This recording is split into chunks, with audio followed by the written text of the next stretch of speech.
de Gobi y Flores de Gobi 1908. Diálogo cómico, celos de dos cordobeses, de Gobi y Flores de Gobi 1908. Este es el papá de Gobi. Solo el tachero remendón de Gobi con orquesta en 14. Entonces mire, como todo esto, por ejemplo, de los más antiguos. Mire que este es Una noche de garufa, que el autor Eduardo Arolas, tango por la rondalla del gaucho relámpago. Mire cómo vestía él, y este era su sello. Y se llamaba Discos Era. Date un momentico, yo no enfoco aquí, le tomo una fotico para ir comentando todo. Entonces esto no lo tienen los coleccionistas. Entonces la persona le interesa esta vaina ni saben de esto. ¿Sí? Y tienen los números y registros de la época.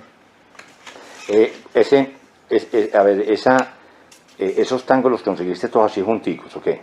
No, esto lo yo los fuiste sumando varios años. Sí. Esto es un trabajo de varios años. Por ejemplo, aquí hay otros de Colombia, que es la declaración del marino de Villoldo, o Matufias o el arte de vivir. Sí. Que yo me puse a investigar en la parte del texto, y de pronto creo, y casi no me equivocaría, que Discépolo, conociendo esta letra, a partir de ahí estudió Cambalache, porque esta es una protesta, precisamente, de Villoldo cuando iba a ir una de las princesas españolas a visitar a Buenos Aires a principios del siglo XX. Entonces él escribió a Matufias o el arte de vivir. Sí. Pues, si lo relacionamos, tiene el mismo diálogo de lo que es Cambalache. ¿Sí? Entonces mira, esto es una cantidad de joyas que... De esa colección que tienes ahí, ¿cuál es el que más te sorprende? No, fuera no. Todos. Es que cada uno tiene una historia. Entonces mira, aquí están, en todos estos son distintos. Inclusive estos son de tamaño más grande que el de 78. ¿Vos no tienes de esos discos que había unos de aluminio? No, eso es más reciente. Pero, sí, es más reciente. Yo pensé que era... No. Sí. Mire estos, por ejemplo, estos son mucho. Este, por ejemplo, se llama el zorro gris. ¿Sí? Sí. De Pirincho y el quiteto típico. Sí. Tienen sus números. Entonces cada uno tiene, dependiendo de la época, estos tienen creo que otro tamaño. Entonces son discos que están protegidos y que están muy cuidados con esos cuentos. ¿Sí? Entonces sabe usted que es de tango, esta parte de aquí. Tango. Y todo lo que hay aquí casi todo es de tango. ¿Sí? Y todos están catalogados a saber uno que tiene. Claro. Alberto Castillo, Juan D'Arienzo, Carlos Di Sarli, Carlos Gardel. Entonces dependiendo como de cada autor. Entonces uno tiene ciertos discos, preferencia de aquí de Caballeros del Tango, de Tito Esquipa. Por ejemplo, de Tito Esquipa está la versión hablada, que escribió precisamente su autor inicial, o sea, Mato Rodríguez, que inicialmente era música y después le escribió letra. Y la comparsita está cantada por Tito Esquipa con orquesta, y es una de autoría de Mato Rodríguez, por ejemplo. ¿Sí? Entonces hay una cantidad, Edgardo Donato, de Ángeles Varela. O sea, es una referencia de discos, como se dice, preferidos o buscados. ¿Sí? Cuando has buscado estos discos, ¿ya tienes la certeza de lo que buscas o te has también encontrado alguna cosa casualmente? No, me tenía que poner a ir a los sitios donde coleccionan y a mirar miles de discos. Un libro que llama El tango de mi recuerdo, escrito por Julio de Caro. Sí. Su evolución en la historia, gráficamente.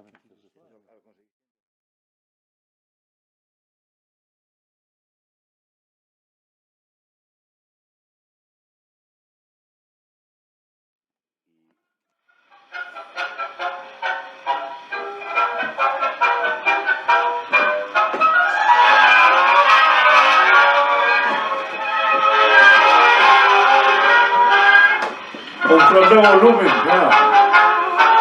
Control de volumen. Contame. Sí.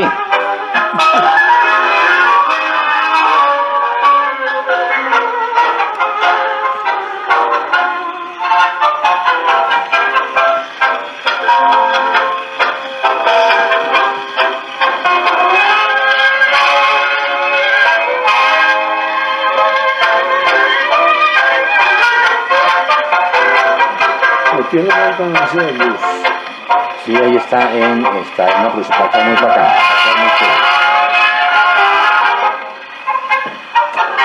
Vea, fíjese bien. Contame quién canta ahí. Un gallo, nada menos, con Juan D'Arienzo, Alberto Echagüe. ¿Cómo lo llama? ¿Sabes qué decía Cortázar alguna vez? Yo los tangos los escucho sonando la púa, el disco. A mí los discos no me gustan, decía. Muy lindo.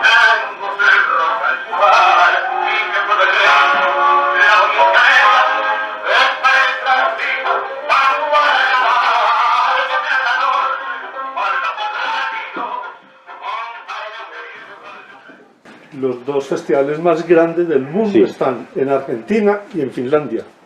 Ven, seguro, Finlandia, Es el segundo más importante después Sí. del de Argentina. no freguéis. Van 100.000 personas durante 5 días a ese festival, nada menos. Sí. En la adolescencia no, sino cuando estuve de médico rural. Y allá había por lo menos 14 bares de tango en Calamanta. Acordame, decime nombres. Estaba, por ejemplo, el Volga, el Pilsen, la Cadena, el Milancito, el Café de Uribe, estaba el Danubio, otro que era el D'Arienzo, había muchos bares y en todos sonaba tango. Inclusive en la Cadena sonaba tango al pie del hospital desde las 10 de la mañana. Sonaba tango y al odontólogo no le gustaba el tango. Entonces por la ventana del consultorio le entraba tango todo el día. Y por la noche cuando salía conmigo nos íbamos para un bar a oír tango, entonces se aguantaba. Y aprendió al lado mío tango para allá a los 6 meses. ¿Qué tangos ponían en todas esas bares, cafés Los y tangos cantinas? que se oyen Sí. en Medellín y en Veracruz. O sea, los tangos que todo el mundo conoce. Desde un Pepe Aguirre, un Alfredo de Ángel, un Juan D'Arienzo, todo lo de Oscar La Roca. O sea, los tangos que conocemos del Medellín, del Manrique, de Boston. O sea, allá no oías un Troilo, un Goyeneche, no oías nada de eso, ¿no? Eran los tangos que aquí nos llegaban a través de las cajas disqueras, básicamente. Introdujimos sin querer un concepto del tango popular y también indirectamente, cuando hablas de Troilo, ya el tango de más elaboración y de más peso. Pero uno casi siempre empieza con tangos populares, ¿cierto? Sí. Y ahondando en el mundo del tango, ya va llegando a los más grandes maestros, ¿cierto? De esos músicos populares, ¿cuáles escuchas todavía? ¿O te da pena contar? No, yo todavía escucho un Alfredo de Ángeles, por ejemplo, que eran de los más populares, tal vez porque yo estuve en el concierto que hizo en el Teatro Luz en Manrique en 1965, Alfredo de Ángeles, cuando vino, cuando eso, con Juan Carlos Godoy y con Roberto Mancini, y después volvió al Festival del Tango en el 76 con Oscar La Roca, sí. De pronto también Enrique Rodríguez, que vino con Armando Moreno y el Chato Flores al año anterior al Teatro Luz. Andrés Valgas, que estuvo en el Teatro El Calvario con la orquesta del maestro Vieco, que la armaron para él. Entonces eran como básicamente los que uno oía. Ahora, los que yo oía en Guayaquil, en el bar de mi papá, en el Buen Tinto, que eran Gardel, Agustín Magaldi, que eran los más que se oían, ¿cierto? De pronto era uno lo que más alcanzaba a oír en ese entonces. ¿Te acordás de los cafés que quedan cerquita de tu padre? ¿Y a cuáles fuiste? No, uno no iba porque era un niño. Sí. No era un niño, pero sí pasaba y se daba cuenta de lo que sonaba. eso se oía y había tangos en los bares que eran mínimo 100 bares en Guayaquil, entonces uno caminaba por todo Amador a tomar el bus en Bolívar, entonces uno pasaba por todos los barrios. De toda esa gente que conocí en Guayaquil, inclusive en Caramanta, encontraste tangueros de los viejos que son unos verdaderos, que digo yo, gomosos, aficionados al tango. ¿No te acordás así personajes ahí en Guayaquil? No, en esa época no. No. No, ya viejo, ya sí. Ya viejo conoció uno gente que eran, como decir, Chepe Rúa. Chepe se bebió todos los bares de Medellín con el Gordo Aníbal y con Caro. Sí, y se dio los tangos.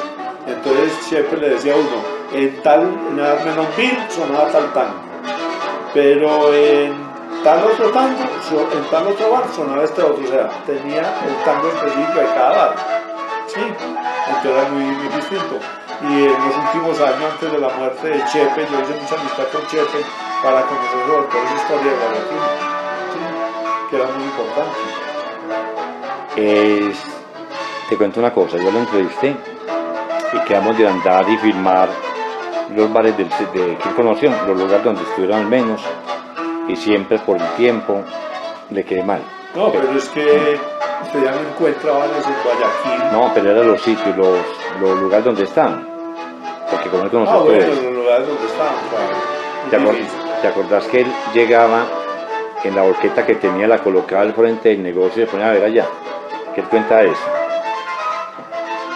Hay un otro concepto, hablamos de tango popular, que se escuchó en Guayaquil, en los pueblos. Yo me inicié con tango indirectamente, como decís, con el hospital del odontólogo, escuchando desde las 4 de la tarde involuntariamente. Desde las 10 de la mañana. Y de noche vivía conmigo. Sí. Entonces cuando yo le echaba al piano, sí, salía el disco y decía, ese es Sangre Maleva. Sí. Lo canta Oscar La Roca con la orquesta del Redán y no decía nada. Cuando a los 6 meses me decía, oíste, ese no es Sangre Maleva por Oscar La Roca, no, yo sí.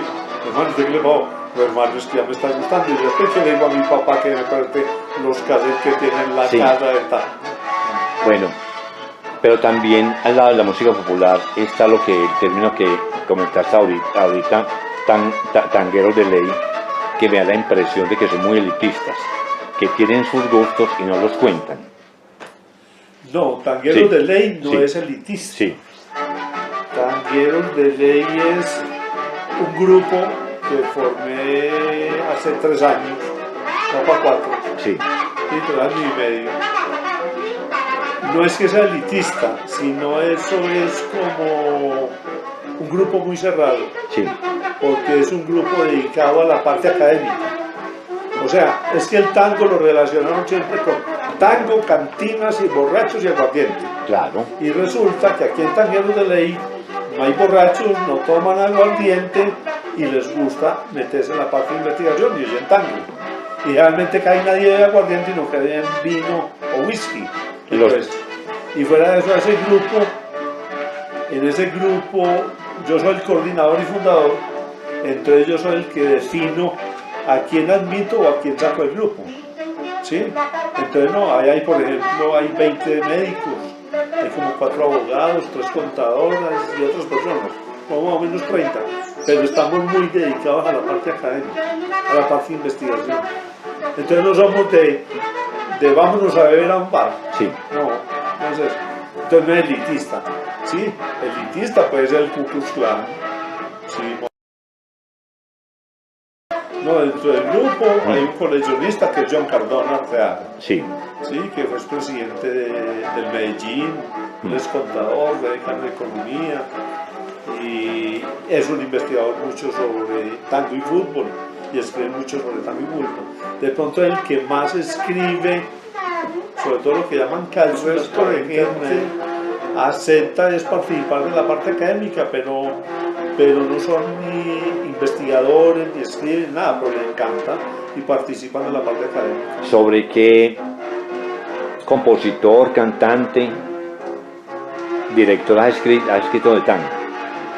¿Quién? Vos.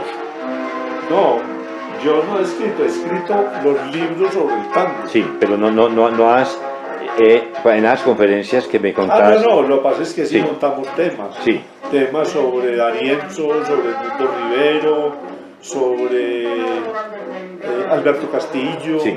o sea, sobre cantantes, sobre directores de música, sobre investigadores y escritores tipo Julián Centella, sobre, o sea, de los viejos, sobre Discépolo, o sea, de todos hemos hecho unas 30 tertulias en cada mes. Ahora, el mes pasado hicimos una sobre Manuel Pizarro, que ni que a los argentinos recordaban quién era Manuel Pizarro.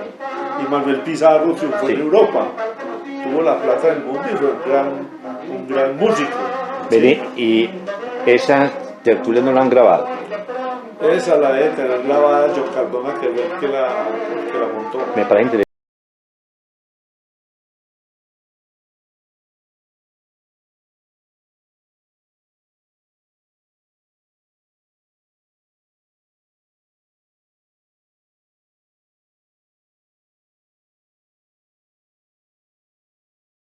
Escribiste un libro con él, Sí. donde la mayoría de ensayos son Sí, donde. Pasión Tanguera. Sí, Este, sí, es exacto, sí. este libro. Sí. ¿Cómo fue la concepción, la idea para sacar este libro? Hombre, la concepción es que desde hace varios años él y yo hemos sido amigos y salíamos a las escuelas de tango, al Málaga, al festival y a muchos sitios. Y un día en un festival del tango estábamos en el Málaga, ahí estaba con Darío, Sí, no me acuerdo quién otro estaba, y de pronto estaba en una silla y una mesa solo, sentado el Negro Gallego, que era un cantor de tango allá de los años más o menos 70 en la Gabrieliana, ¿sí? Pero ya estaba viejito, como 80 y pico de años, sentado en una mesita y el maletín tenía un álbumcito como de fotos, el viejito, yo lo vi y me puse a salir unas fotos, yo siempre hago fotos de la gente de tango, siempre hago fotos. Entonces le tomé una foto, y de pronto Jaime lo llamó y lo invitó a la mesa. Entonces me mostró el álbum y tenía 84 fotos. Entonces Jaime le dijo, ¿por qué no le presta al doctor Osorio ese álbum? Ya listo, préstamelo que yo mañana se lo devuelvo, es un sábado. Ah, listo, entonces mañana hablamos. Sí. Entonces me lo prestó, fui y lo escaneé todo hasta esa noche, escaneé todo eso. Y al otro día me senté con mi hija y empezamos a averiguar de cada foto, quién hay en la foto. sí. Ese que está en camisas de raya era el bandoneonista de Fulano de Tal. Este es el caldero gallego, Sí. José Gallego. Él vivía en Tolú, era joyero y cantaba el viejo. Entonces me dice Jaime, hombre, ¿por qué no hagamos un libro de tango? Ah, no, pues no, poner a trabajar, no jodas. Hombre, hagamos un libro de tango. Y como ya tenía una colección de fotografías que me han regalado los músicos, los cantores, y yo me la he conseguido, más lo que conseguí con la biblioteca, entonces tenía un gran archivo.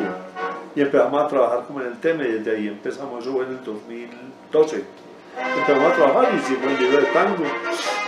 Y lo presentamos al Museo Pedro Nel Gómez, a Álvaro, en la Fundación Pedro Nel Gómez, y a la fábrica de licor. Hay algo muy interesante ahí, y es que las fotos son tuyas. Sí. Esa toma de fotos es una especie de recorrido sobre personas del tango en Medellín, sobre personas que reflexionó Jaime. Contanos de esa parte. No, hay fotos que yo he recogido de músicos que me han regalado, me la han prestado o me la han regalado. Entonces tengo una cantidad, puedo hablar de unas 3.500 fotografías solamente de Medellín, de lo que tiene que ver con el tango, de festivales, de cantantes, de presentaciones, de shows, de todo. Entonces con base en eso comencé a trabajar en lo que era el libro del tango en Medellín. Entonces comencé a mirar qué capítulo le iba a hacer y con base en ese creé el otro libro que salió en el 2017, que fue financiado por la Autónoma Latinoamericana, y saqué el libro del 2017 que es sobre el tango en Medellín. Pero comencé desde los orígenes en Argentina, cómo llegó a Colombia y cómo se desarrolló básicamente en Antioquia y en la zona cafetera. Entonces todo ese material más material de la Biblioteca Pública Piloto, más material del Archivo General de la Nación de Argentina, que también me han facilitado, a través de Walter Piazza, el secretario de la Academia. Entonces enriquecí todo eso y ahí logramos sacar adelante todo el material. ¿Y no tienes ahí un libro de tango en Medellín? Sí, aquí tengo el libro del tango en Medellín. Ponelo aquí Este en el Homero Mansi. Este es en una reunión de la Gardeliana en el Homero Mansi. ¿Y tienes varios libros de eso o no? Este es el último que queda, ya no hay. Un aspecto muy definido en el texto con Jaime y es... Pero ese es el primer libro. No, pero espérate un momentito, vamos a cortar. Tango, fotos y hay como otras 2 o 3 personas que no recuerdo que también las metes ahí, ¿cierto? Entonces es una cosa sobre la versión de Jaime, o 2 o 3 personas me parece que también tienen artículos ahí y las fotos tuyas. No, y hay artículos míos, por ejemplo la entrevista de Alberto Podestá, esa la hice yo. Espérate la entrevista de Horacio Ferrer, sí. esa la hice yo en Buenos Aires. Pero espérate un momentito, te me adelantaste a una cosa, pero bueno, metámonos ya de una vez. La otra hablando contigo sobre el Café de los Maestros, te dije que me emocionó mucho la Podestá ahí, ¿cierto? Vital, vivo, un cantor grande. Tú lo conociste aquí, conociste el negocio de aquí en Medellín. No lo conocí. No lo conociste, pero sí lo conociste, hablaste con él aquí en Medellín. Pues en el 82, cuando estaba cantando en el viejo almacén, ahí junto donde es el éxito hoy en día, sí. En Colombia. Cuando eso, hablé con él, inclusive se sentó a la mesa, se tomó un aguardiente conmigo, estuvimos charlando sobre el tango, el bazar de los juguetes, que era el que más le gustaba a él. Sí. Y después cuando subió al escenario, quiero dedicarle al doctor Jaime Osorio este tango porque sé que a él le gusta mucho, a mí también, el bazar de los juguetes. Entonces para mí ha sido como un himno ese tango, el bazar de los juguetes, tiene un componente social muy grande. ¿Sí? Hombre, Alberto Podestá, yo digo que él es el señor del tango, es un señor, era un señor, un caballero, en todo, como esposo, como padre, como cantor, muy respetuoso de los artistas y de los colegas. Hemos dicho, fue todo un señor, no era vicioso, no era tomatrago, no era fumador, era una bella persona. Yo lo entrevisté inclusive en Sadaí, en Buenos Aires, estuve con él. Después fui a un concierto de él en el Teatro 25 de Mayo con el grupo La Bordona, de los últimos conciertos de él, en uno de los festivales. Una bella persona. ¿Lo visitaste en Buenos Aires? Sí, yo con él me reuní varias veces. Tengo fotos con él, lo puse a posar, le quité las gafas, lo puse en Sadaí.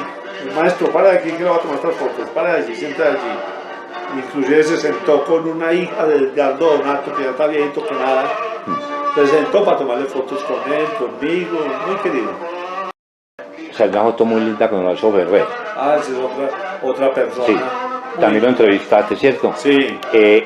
Hablamos de Horacio Ferrer porque es otra época de tango. Acordate que él estuvo con Piazzolla y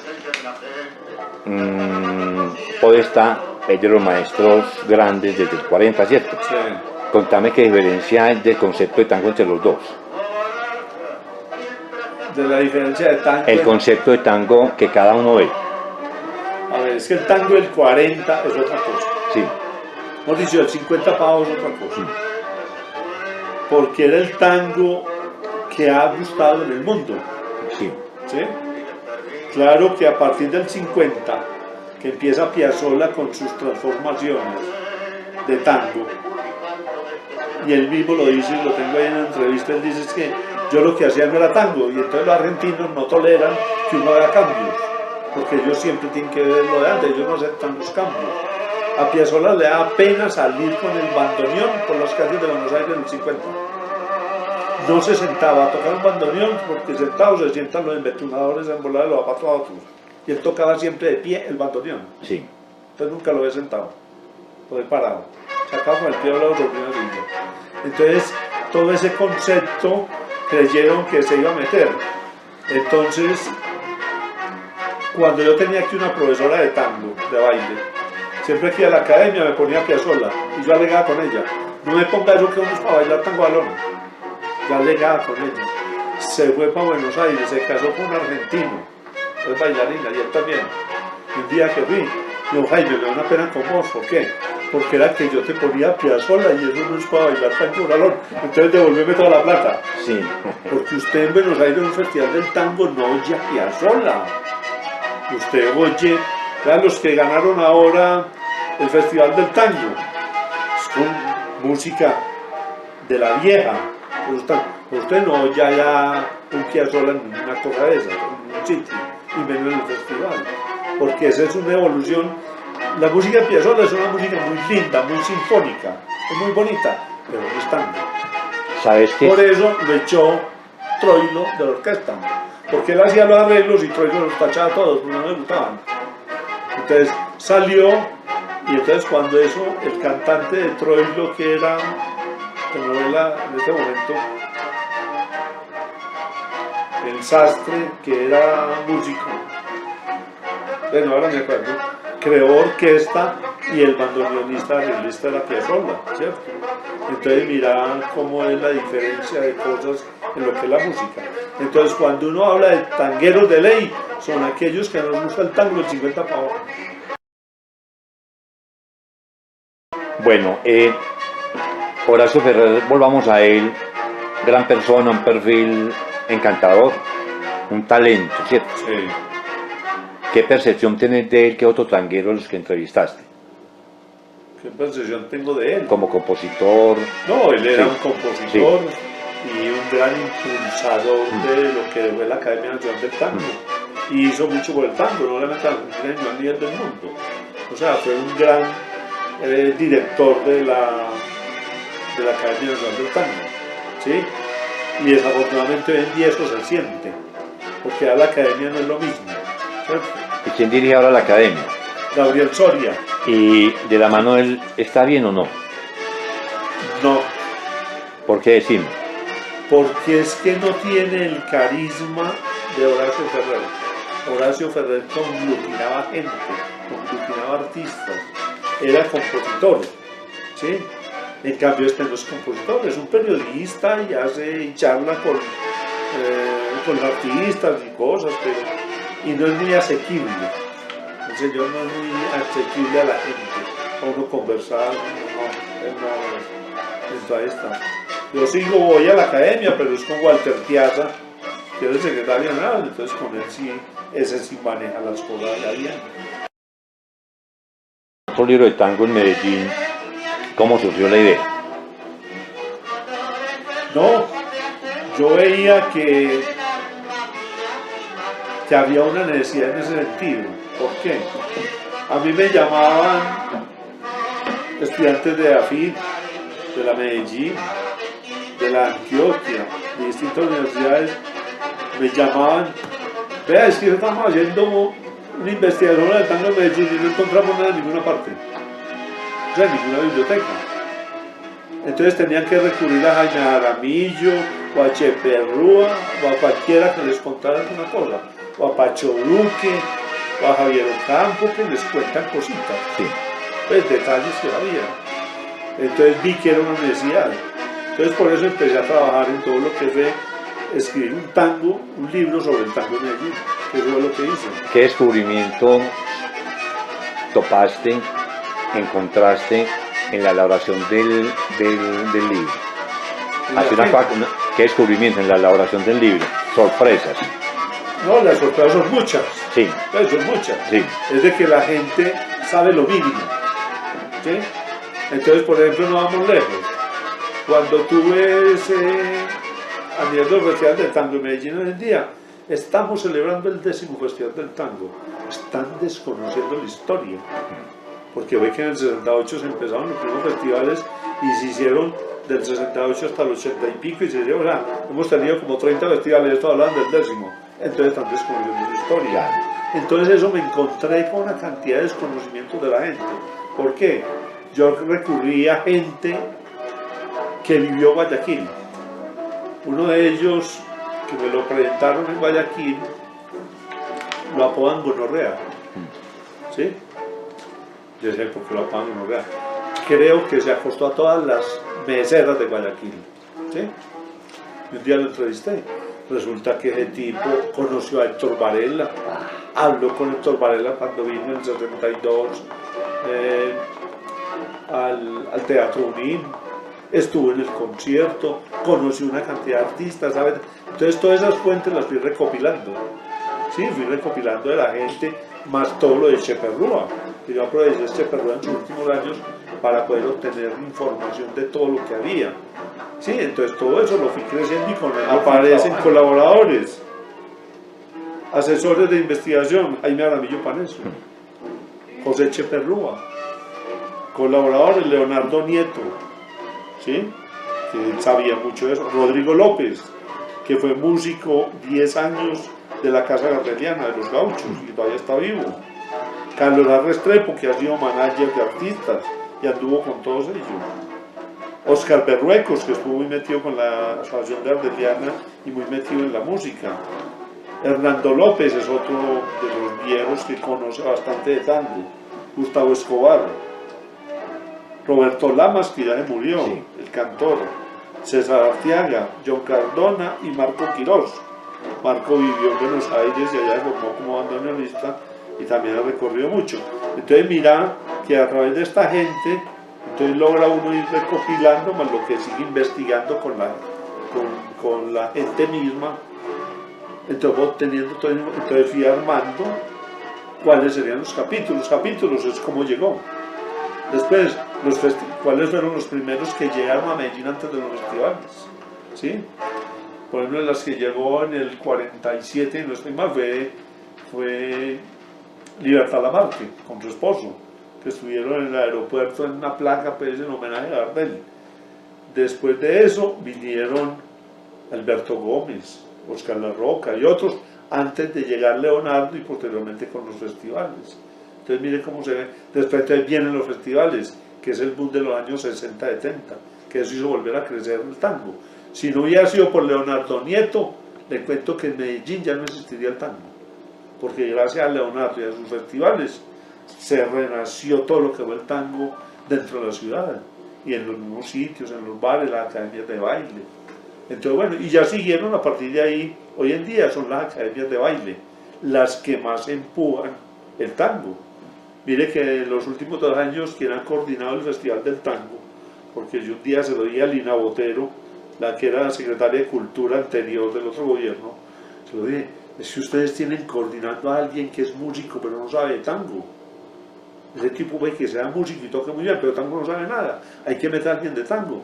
Pusieron a Viviana Aramillo, que es la directora y cofundadora de Apuro Tango, bailarina, que ha estado en Rusia, en Egipto, en Turquía, en Israel, en Estados Unidos, en Uruguay, en Argentina, con todos sus bailarines, y lo ha hecho muy bien durante los 2 últimos años. Mire, es una bailarina y viene coordinando todo lo que fue el Festival del Tango, inclusive ahora hizo el Festival del Tango virtual, y creo que estuvo muy bien, porque eso no es fácil. Entonces mire cómo todo eso ha hecho que en el libro había que dejar muy claro cómo fue evolucionando. Dentro de eso, pues metí a toda la gente que yo considero fueron promotores del tango en Medellín, porque uno de pronto me haya olvidado alguno, pero yo creo que uno tiene que resaltar a los que realmente fueron promotores de todo esto. ¿Cuáles eran los bares importantes? Entonces hablábamos de el Viejo Almacén, la Casa Gardeliana, el Rancho Irusta, el bar del Gordo Aníbal, o sea, que hoy en día es de Luis Guillermo Roldán, el Patio del Tango. Entonces mire cómo dentro de esto, una de las fuentes que yo trabajé mucho fue los impulsores del tango, o sea, quienes fueron que si ser cantantes tuvieron mucho que ver con todo lo que fue el tango en Medellín. Entonces yo creo que esa es otra de las cosas que teníamos que hablar, impulsores del tango. Y los bares del tango en el Valle de la Burrá, porque no solamente fue Medellín, fue Itagüí, fue Envigado, fue Caldas, fue Bello, donde hay una cantidad de bares que todavía existen muchos de ellos. Entonces yo creo que todo eso había que recopilarlo al fin y al cabo para este libro. Yo creo que es la parte importante. Inclusive hubo un viejo, se llama Fidel, aquí lo tengo creo, un viejo tanguero, que yo pues, lo había visto alguna vez, ¿sí? Y Y un día me dice el Fidel Restrepo, tiene por ahí creo que 85 años. Y yo no sé cómo hizo, se consiguió mi teléfono y me llamó hace como 3 meses. Me dice, doctor Osorio, hace 3 días cumplí años. Me regalaron el libro suyo del tango en Medellín. Primero lo quiero felicitar, porque lo que usted dice ahí, todo eso es cierto, yo lo viví. Y segundo, llevo 3 días sin soltar el libro. ¿Cómo era que mi señora dice que por qué no suelto el libro? Porque lo estoy leyendo y no quiero perderme nada del libro. Hace 3 días. Y a partir de ahí comenzó a mandarme cosas, vainas, mira y eres. Entonces como la gente va viendo de que uno se metió, pero a investigar. O sea, de pronto no es el investigador, y es una cosa que hay que tener mucho cuidado. Porque un día estaba yo almorzando en Río Negro, cuando me sonó el celular, un domingo, y me llama una tanguera de ley, uno de los miembros de tanguera de ley. Doctor Osorio, ¿cierto que Gardel no grabó con Alfredo Ángel? Y dije, no, él no grabó. Montaron después un disco y le montaron la... Y me dijo, porque es que yo estoy segura, él no lo... Y yo, no, él no. Ah, es que ahora un señor X en un programa de radio dijo que Gardel había grabado con Alfredo Ángel. Son problemas de investigación. O sea, eso es superfluo. Lo que uno diga debe estar seguro de lo que está diciendo, ¿sí? Entonces yo creo que ese es uno de los puntos que es importante. Cuando uno se mete investigador, y yo lo hago como médico, yo soy saludista, cuando uno se mete a investigar tiene que estar seguro de lo que va a decir, ¿sí? Y si no, no lo diga. En este texto hablas también de los escritores de tango en Medellín. ¿De los qué? De los escritores de tango, ¿o no? No, no hablo de los escritores, hablo de los impulsores del tango. Impulsores. En ese ramillete del texto... No, hablo es de... Sí. Personajes Sí. como Tartarín Moreira Sí. y otros, que sus canciones fueron grabadas por Gardel y por Magaldi. Eso es distinto. Vení, Sí. yo te digo algo. Pero eso lo mencioné mucho, fue en el libro de Medellín Pasión Tanguera. Te digo lo siguiente. En ese mundo del tango en Medellín, ese microcosmos que hay acá, ¿qué cantante te ha gustado? Femenina y un cantor de aquí de Medellín. No me haga contestar lo que le contestó Leopoldo Federico a Luciano Londoño y a Jaime Jaramillo en la entrevista, y ahí tengo la entrevista, que costa. Cuando a Leopoldo Federico acompañó a Susana Rinaldi por todo el mundo, una gran cantante, entonces le preguntaron que cuál era su cantante mujer preferida. Sí. Y Leopoldo Federico dijo, ninguna. ¿Cómo así? Dijo, he acompañado a una gran estrella, a una gran artista por el mundo, como es Susana Rinaldi, pero no me gusta ninguna en lo que es el internacional del tango. Porque es que cantar tango no es fácil.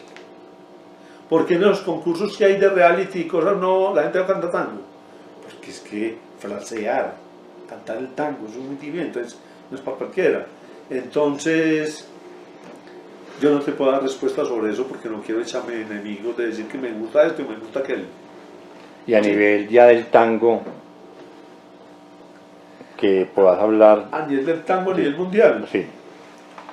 Uno de mis preferidos es Osvaldo Pugliese, y de pronto los datos que te mandé, Sí. sobre todo sus orquestaciones, cuando hablan a don Agustín Bardi, la yumba, esos son unas melodías que cuando las bailaba Marcela y Gavito, y lo encontré en videos de YouTube, eso es casi que un acto sexual el que están haciendo ellos dos al bailar una pieza de ellos. Es extraordinaria, porque es que el tango, en el tango 2, entonces la música de Osvaldo Pugliese para mí es extraordinaria. Y en las voces, uno de mis preferidos, y de pronto es una cosa que yo aprendí en Buenos Aires, no aquí. Antes me gustaba Oscar La Roca, cuando vino Oscar La Roca. Ahí lo veo bien. Sí, me gustaba. Pero después, cuando ya estuve en Buenos Aires y me metí más en el tango, aprendí a conocer, a querer y estimular a uno, como es Edmundo Rivero. Edmundo Rivero cantó tangos escritos por Borges. Edmundo Rivero fue admirado por los reyes de España cuando estuvieron en el viejo almacén. Y fuera de eso, la voz de él es otra cosa muy importante. Imagínense que cuando Edmundo Rivero estaba en la orquesta Horacio Salgán, a Horacio Salgán ninguna empresa discográfica lo volteaba a ver para grabar. Y Edmundo Rivero con Carlos Bermúdez, otro músico de la orquesta de Salgán, también guitarrista, formaron un grupo que llamaban Los Cantores del Valle. Y en 1946, Odeón de Colombia le pide a Edmundo Rivero que le grabe unos bambucos y unos tangos. Y resulta que Ingrata es un tango colombiano y fue grabado por Edmundo Rivero. Es el primer tango que graba Edmundo Rivero, Ingrata. Cuando él vino en el 68, vino a conocer cómo quedó la grabación, porque él lo grabó en Buenos Aires y aquí lo sacó la Odeón. Entonces, mire, y su voz es otra cosa, su estilo, su guitarra. ¿Por qué su guitarra? Porque si tú miras el trío de guitarristas, de Gardel, de Magaldi y de Corsini, porque el tango, las orquestas no tenían cantor, eran todas instrumentales. Julio De Caro y todos ellos en los años 20 y 30, apenas en el 28 aparecieron los estribillistas. Entonces Gardel cantaba con guitarra, Magaldi con guitarra y Nacho Corsini con guitarra. Esos tres para mí son los grandes, dentro de los preferidos también, cantores del tango y más con guitarra, ¿sí? Una pulpera de Santa Lucía, Patotero Sentimental de Ignacio Corsini.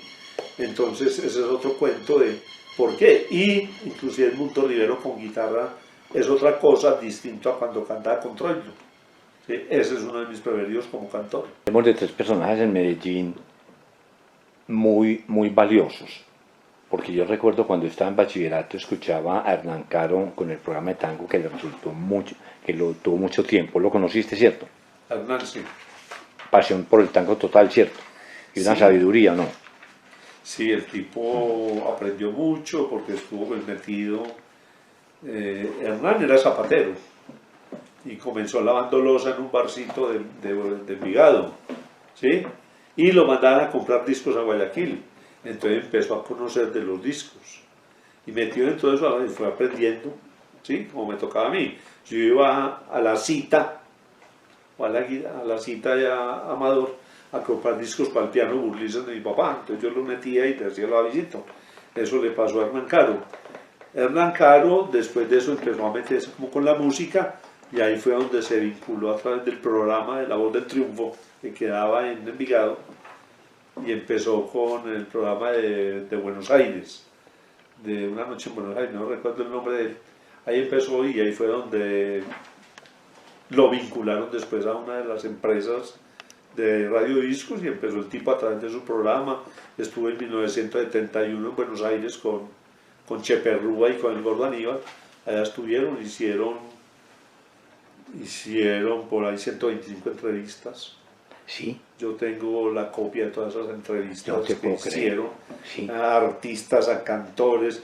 Tienen una de Arienzo, sí, que dice que, che, yo soy un plomo. Y entonces decía el mismo, a todos estos grandes artistas le hicieron una cantidad, inclusive un programa de una emisora de Buenos Aires, le cedió un programa a Hernán Caro para que él transmitiera todo el programa.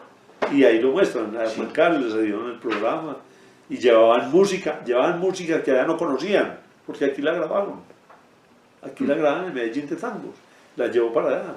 Entonces eso fue, Hernán Caro fue de los hombres que impulsó definitivamente el tango. Desafortunadamente la discoteca de él no sé en poder de quién quedaría, creo que el hijo la vendió. Pues esa historia está muy linda, ¿viste? No se ha pensado nunca reeditar en un libro todos esos videos, todas esas entrevistas.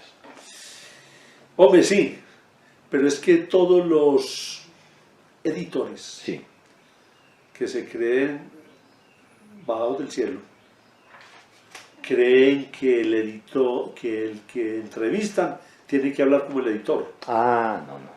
Si hay un lenguaje, claro, yo no puedo modificar el lenguaje, yo no puedo el artículo original, yo no puedo modificarlo. Sí, yo lo mostré ya, inclusive a mi hermano, pero sí, Pero no, es que eso es una mala entrevista, es que no hay Mala que... entrevista, Entonces, cuando son tan rígidos, Sí. tan ortodoxos, eso no sirve. Es un documento. Es un documento. Claro. Sí, Ve, de pronto algún día. ¿Volviste alguna vez a cantar al Gordo Aníbal o no? No, nunca. No, que fue uno de los grandes impulsores del tango. No, pero si oí Sí. canciones del Gordo Aníbal, Sí. pues, y era para eso Bonomimi como acá de gustar. Pero él me contaba... Se iba para los pueblos con varios de los cantantes a pueblear y hacía fonomímica en las presentaciones. ¿Sabes cómo se llamaba? Aníbal Rey. Y él llamaba Sí. a Chepe Rúa, porque también Chepe cantaba como aquel, lo llamaba el que de los Alpes, el ruiseñor de los Alpes. Sí. Así llamaba Chepe Rúa, el ruiseñor de los Alpes. Como él vivía en Belén, los Alpes. Sí. Entonces llamaba a Chepe Rúa el ruiseñor de los Alpes. Hombre, qué atazo. Y en Argentina más y bailar así todo, ¿no? Pues trato allá de ir a bailar Sí. porque es muy distinto acá. La gente aquí va en pareja. Sí. En cambio allá las mujeres van solas o los hombres van solos. Y uno puede ir aquí a quitarle la pareja a alguien que va a bailar. Has estado en una milonga en Argentina. Sí. ¿Cómo es? Ah, no, esa es otra historia. Porque es que para la milonga existen unos códigos. Primero, el hombre debe ir bañado, Sí. perfectamente vestido, de saco, perfumado, afeitado, organizado. La mujer debe ir igualmente con su look, o sea, bien vestida, de falda, no de blue jeans, ni de chores, no. Y en zapatos para bailar tango, lo mismo que el hombre, ¿sí? Entonces empieza que eso se llaman los códigos de la milonga. Entonces, si usted va solo, tiene que saber dónde se sienta. Y uno empieza a mirar. Entonces uno ve bailar y de pronto una chica que bailó se sentó y uno le cabecea, ¿cierto? Entonces es así. Si ella le hace así, quiere decir que sí. Usted para y va donde ella, le invita a salir. Y baila mínimo 3 piezas seguidas. ¿Sí? Y ya la suelta y hasta luego y vuelve y se siente usted. Si usted de pronto le vuelve a cabecear y ella no le contesta, fue porque no le gustó la forma de bailar suya. ¿Sí? Entonces, eso, pero es un manejo de respeto, de manejo de espacio, o sea, es una cosa muy elegante. La mayoría son adultos, la mayoría son viejos, pero es una cosa muy... Ahorita, hablando ya de tango, dijiste que el tango es importante después antes del 55. Sí. Contame, ilustranos por qué. Primero por las orquestas que había. Sí. O sea, había gran cantidad de orquestas y todas muy buenas. Estaba la orquesta de Aníbal Troilo, la de Alfredo de Ángeles, estaba la orquesta, no, pues es que son innombrables, la de Di Sarli, la de Pugliese, os dicho, no hay orquesta mala, ¿sí? Inclusive, pero cada una tenía su estilo, la misma de D'Arienzo, la de Enrique Rodríguez, cada una tenía su estilo, entonces eran diferenciables desde el punto de vista sonido, ¿sí? Entonces fue la época de mayor proliferación de las orquestas, ¿sí?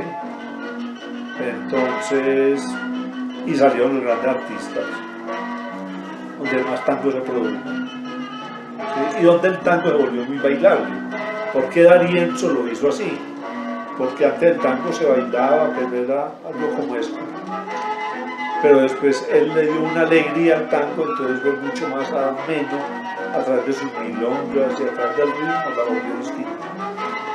Eso que decís es muy cierto. Leía en alguna parte que había en el 40 la posibilidad y la competencia de las grandes orquestas de tango en el mismo Buenos Aires, en el corazón de Buenos Aires, que había para todos. Sí, ¿Sí me entendés? había trabajo para todo el mundo. Sí, y grandes tangueros, compositores muy grandes. Te voy a preguntar por Di Sarli, ¿qué pensás de esas composiciones tan bellas como Bahía Blanca, que es como la más conocida? Bahía Blanca es tal vez la más conocida de él, gran músico, Sí. excelente, y las composiciones de Di Sarli, y uno las oye con Podestá y con todos. No dicho, no hay una mala, pero es que son todos. Lo mismo podemos decir de Arienzo, de Troilo, de la orquesta Ricardo Tanturi. O sea, es que todas, es que hay una orquesta que uno diga es mala. Imaginen que la última creada en el 45, 46 fue la de Francisco Fiorentino, que su bandoneonista era Piazzolla, cuando Troilo lo echó de la orquesta.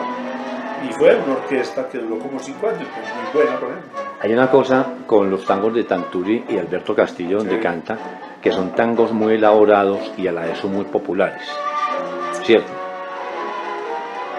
En las orquestas que han sido rompedoras, sé que una de ellas es De Caro, Julio De Caro, ¿cierto? Háblanos de esas orquestas que uno sepan que aportó algo al tango, que sea perceptible para aprender. No, lo que pasa es que Julio De Caro llegó en un momento en que comenzó la Guardia Vieja y la Guardia Nueva. Estamos hablando de la década del 23-24. Sí.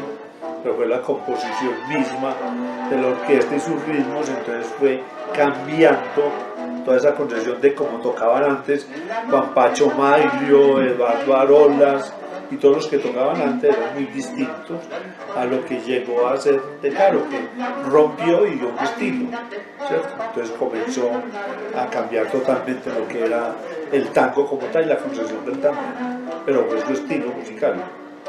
Eso es lo que hizo. ¿No dicho? Ahí empieza la historia del tango. Hay personas que les gustan los tangos con guitarras. ¿Qué pensar? ¿Son caprichos? No, lo que pasa es que el tango cantado se inició con guitarras. Sí. El tango cantado se inició con guitarras. Inclusive en los principios del tango hacia 1870, 1880 tenía guitarra. Y tenía violín, y tenía flauta. Y o sea, se tocaban distinto a 1900, que cuando sale la guitarra entra el piano, porque los acordes de la guitarra son reemplazados por el piano, pero no todo el mundo tenía un piano para llevarlo de un punto a otro, y todavía que seguir tocando con guitarra, ¿sí? Hay música, por ejemplo, de Gardel, de Rivero, de Corsini, tocado con guitarra, excelente. Inclusive en las últimas presentaciones, para allá como en 2012, en Buenos Aires, creo que en el Teatro Alvear, si no estoy mal, Juanjo Domínguez, que ya murió, gran guitarrista argentino, acompañó a Cigala en un concierto solamente a punta de guitarra, y se oye tango espectacular, y no había sino la guitarra de Cigala, ¿sí? La guitarra de Juanjo Domínguez. Entonces no, eso depende mucho de la interpretación. Usted oye a Magaldi con guitarra, ¿sí? Claro. Extraordinario. Después del 55, ¿qué pasa con el tango? ¿Qué pasa? No, lo que pasa es que va teniendo un bajón porque la parte de... Párelo ahí, la época militar y toda esa recesión que hubo hace que se opaquen las orquestas. Entonces comienzan a venir a Colombia un Alberto Gómez. No, pero me también aquí para que yo te olvido la pregunta. O sea, la época militar era de cambiar el tango muchas cosas, empezando que prohibían el lunfardo. Todavía hay que cambiarle a los tangos la letra, ¿sí? Una de ellas fue en Cambalache. Entonces ya las grandes orquestas bajaron y nuevamente vinieron los músicos. Por ejemplo, Oscar La Roca estuvo en Medellín a principios de los años 55 más o menos, y aquí vino a cantar acompañado por guitarristas de aquí, por ecuatorianos, un ecuatoriano, un peruano. Entonces venían acompañados porque hasta Alberto Gómez era otro, ¿sí? Lo que pasa es que todavía quedan orquestas en el momento, ya no eran las orquestas de grandes músicos o cantidad de músicos, no quedan orquestas muy pequeñas, quintetos, sextetos, cuartetos. Troilo llegó a tener cuarteto cuando tenía 15 músicos o 20, pero porque ya se disminuyó, pero ya tenían muy poquitos músicos, ¿sí? Entonces fue eso, hubo un cambio en esa, y no fue la producción, todavía hasta el 60 hubo mucha producción de tango, y siempre están cantando los tangos grandes, ¿sí me entendés? ¿Y a qué le atribuyes eso? ¿Ah? ¿A qué le atribuís ese bajón del tango. Que no eran compositores, ¿cómo? Es normal. Sí, No hay creadores. no hay creadores. No hay económicamente quien sostenga una orquesta de esas. No hay una demanda por el tango como era antes. ¿Por qué se acabó el tango en Medellín? Porque ya no hay bares de tango. ¿Por qué se acabaron los pianos? Las pianolas. Ya no hay donde tocar. Hoy en día están sacando equipos de estos para volver a producir los plays. Lo están produciendo. O sea, están volviendo a reciclar y volviendo a sacar cosas. Es un círculo. Hay algo que uno valora y es el peso del tango a nivel de directores, de letristas, de cantantes, que solo es comparable, vamos, con el jazz y con el blues, ¿cierto? Pero resulta que los americanos siempre mantienen vigentes el jazz y el blues, ¿cierto? Y resulta que el tango tiene algo que es muy interesante, está regado en todo el mundo. En todo el mundo hay festivales del tango, ¿cierto? Y en el Gran Buenos Aires, lo que seas ahorita, que es muy tremendo, que el hijo tuyo pide en la boca un tango y no hay tango en el momento allá, porque los argentinos de alguna manera dejaron el tango de lado. No, pero siguen creando Sí. tango. Ya hay jóvenes y grandes músicos jóvenes con orquestas de tango en Buenos Aires. Y hay cantantes nuevos y hay tangos nuevos. Lo que pasa es que no están difundidos. Ah, ya, ya. Sí, allá los hay, ya hay tangos nuevos, con el mismo ritmo de antes. Pero los hay y hay artistas jóvenes y cantores jóvenes muy buenos. Y hay orquestas como la Ariel Ardil, y están orquestas con los mismos nombres de otras orquestas. Está la orquesta, la Arienzo, por ejemplo. Es una orquesta que toca el ritmo de la música de Arienzo. ¿Sí?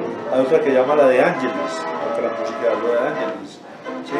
Entonces ya hay orquestas, hay una orquesta que llama La Fronte, Sí.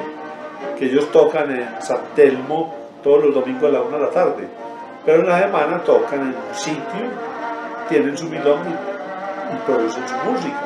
Y tocan música de la de antes, pero también han hecho música tangos de ahora, pero con el mismo corte antiguo. Hay una experiencia con bajo fondo, ¿Qué pensás del tango tocado por ellos? No, sabes que no. Yo no oigo ni bajo fondo, ni el tango, todo ese moderno que sacaron.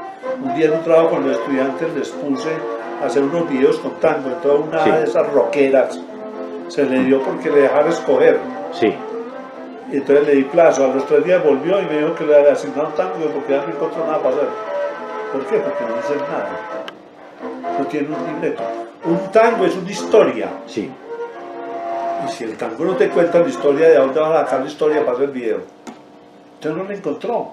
Y tuve que asignarle otro tango porque no encontró. O sea, la pobre rockerita que hoy veremos, encontró en los tangos que ella oía, encontró cuál es el libreto. ¿Cuál es la historia que cuenta?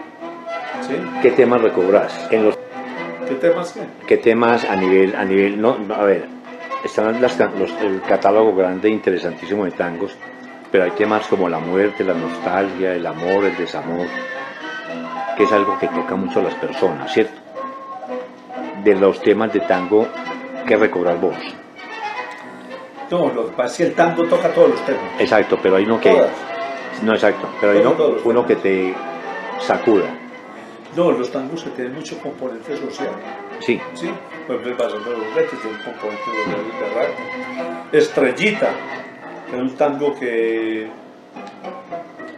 cantado por muchos, era el de una chica que salía en la noche a prostituirse y volvía al amanecer.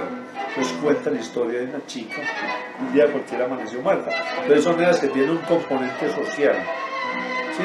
Pues que es que la muerte, si vamos a eso, uno oye las mexicanas y peor que las mexicanas no hay nada. Porque son los tiros y llegó Claro. fulano y le metió 4 tiros y enseguida le mató a la mujer y puta, qué tragedia tan barraca. Entonces no me quedé, porque me decían que es que el tango es muy brutal. Y yo oía a las mexicanas, resulta que es más brutal las mexicanas. no, claro. Peores. Por ejemplo, los tangos que canta Adriana Varela, que es una de mis preferidas en el tango. Y yo con ella he hablado muchas veces, y estoy en fotos con ella, en abrazos y picos. Me cuadros por en un show de ella en un festival de Buenos Aires que me subió arriba al escenario. Entonces, la gente aquí cuando ella vino la primera vez, solamente cantó las 40, con el pucho de la vida, pero los otros tangos que ella cantó, la gente no los conocía, porque son poesías. Y era, en cambio, cuando volvió la siguiente vez, que la trajo la directora de teatro a nivel de Bogotá, la argentina esta, Pani Miki, inauguró el Festival Internacional del Teatro con Adriana Varela. Y después la llevó a la Universidad Nacional y los estudiantes cantaban todas las canciones de ella, porque eran poesías. ¿Sí? Y después un día que estábamos en el Metropolitano, ella era cantando un tango, dejaba cantar y el público seguía cantando, los jóvenes, porque es un tango de otro tipo de ambiente. Por ejemplo, Los Cosos de Al Lado, que hacía ella un tango, yo un día se lo pedí a ella, le dije Los Cosos de Al Lado, entonces me dice, y se sabe todo el repertorio, es ella. Los Cosos le dan una historia de que al lado están haciendo una fiesta, y fue porque volvió la niña que se había ido y volvió con un bebé y lo van a bautizar. Entonces están felices los Cosos de Al Lado porque ha llegado un nuevo ser al hogar. Mira, historias bellísimas, ¿sí? Pero ese, por ejemplo, Sangre Maleva, es de tiros como la mexicana, no menos. pero es lo que nos golpea. Pero eso es lo que se oye en Medellín, señor. Eso no se oye en Buenos Aires. Sí. ¿Sí? Por ejemplo, usted oye un tango como Tres Amigos. Sí. Eso es bellísimo. Una obra maestra. Habla de la amistad. Claro. Es un tango bellísimo. ¿Cuál versión te gusta? ¿La de Marino o la de... No, hay dos que me gustan. La de Carlos Roldán no es. Sí, pero no cambio la de Marino. Sí. Con Troilo. El bar El Chino existía en Pompeya. Imagina el Homero Mansi. ¿Sí? Aquí. Sí. El Homero Mansi acá es un palacio de Buckingham. No fregué. Comparado con el bar El Chino. Sí. Un día en el 2006, Agustini, el doctor Agustini llevó a John Cardona a conocer el bar El Chino en Pompeya. Las paredes por fuera, de esas tapias pintadas como por grafiteros, la cama horrible. Estaban a las 6 de la tarde y ahí estaba el que decían el Chino. Miraban el bar, estaba vacío, una cosa horrible, cuadros pegados por todas partes. Necesitan ahí. Atrás tenía el asadero, la parrilla, atrás vivía. Ahí lo muestran, en la cama se subían los perros. Una porquería. Cada vez que Paloma San Basilio iba a Buenos Aires, iba al bar El Chino. Sí. Y un gran compositor, se me olvidó el nombre, español, siempre que iba a Buenos Aires, iba al bar El Chino.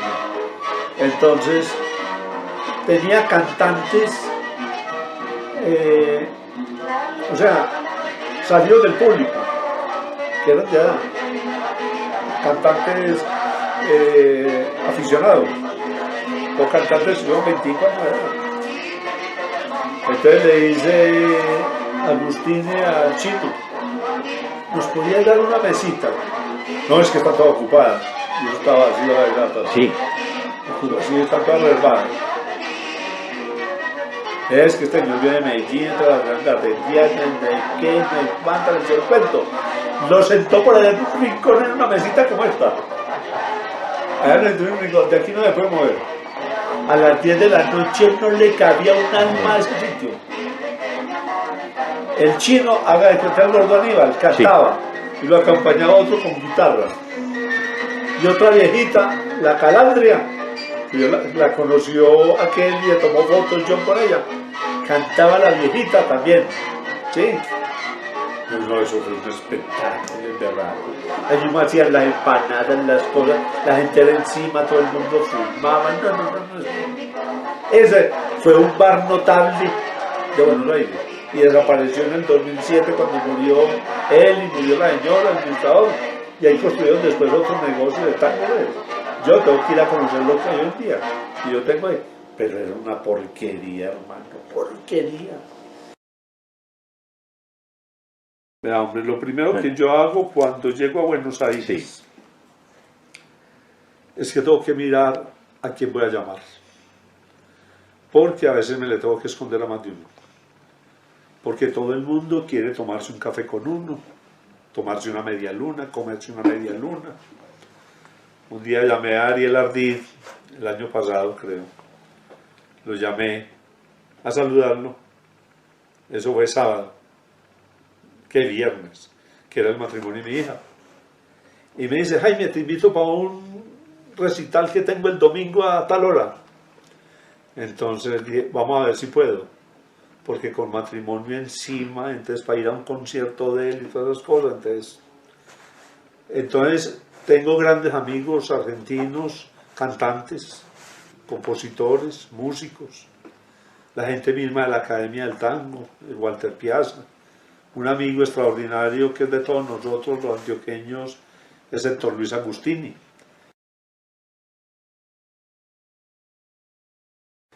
que él fue síndico de la nación cuando Menem fue presidente, es un tanguero, es un hombre de tango, y es de nosotros un gran tanguero, inclusive porque con él hemos hecho muchas relaciones.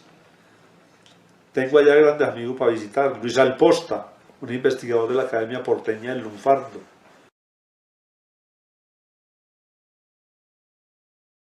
Médico, epidemiólogo, compositor. Inclusive es el biógrafo de Edmundo Rivero, ¿sí? Entonces con él continuamente charlamos, semanalmente me manda hotmails con textos y con cosas. Entonces estamos continuamente hablando. El otro era Luis Sors.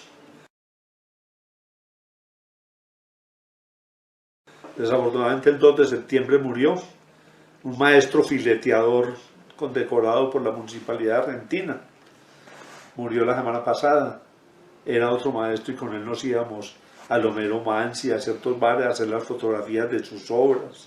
El año pasado hice las fotografías de la obra de él que estaba expuesta en la Academia Nacional del Tango. Entonces ahí tengo ese registro. De pronto algún día lo podemos publicar en Buenos Aires. Entonces, continuamente con uno o con otro estoy programado ir a visitar la casa del Museo Carlos Gardel, ir a conciertos, ir a caminar por San Telmo, a La Boca. Entonces, mejor dicho, yo a veces voy mes y medio y me queda faltando tiempo para todo lo que voy a hacer.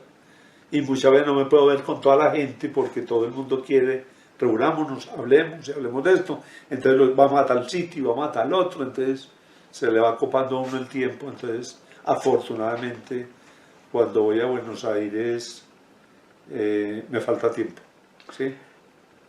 Tanto que estoy pensando que una próxima vez espero irme quedar 3 meses y de pronto otra vez me voy 12 meses al año, sí, más o menos. Eso es lo que he pensado. ¿Desde cuándo estás viajando a Buenos Aires tan seguido? Desde el año 2007. Viajo a Buenos Aires realmente cada año, realmente en la época del festival que es en agosto. Ocasionalmente voy en diciembre, enero, por acompañar a mis hijas que vivían allá. Ah, súper bien. Entonces también eso es otra parte del cuento. ¿Cómo ha sido la receptividad de los libros tuyos allá en Buenos Aires? ¿Lo han llevado? Llevé el del Tango de Medellín, que lo presenté en la Academia Porteña del Lunfardo. Sí. Allá se hizo el lanzamiento, fue muy bien recibido, afortunadamente, con muy buenos comentarios. A la gente le gustó, porque conoció muchas cosas que no sabían de Medellín, el tango. Entonces fue muy bien recibido.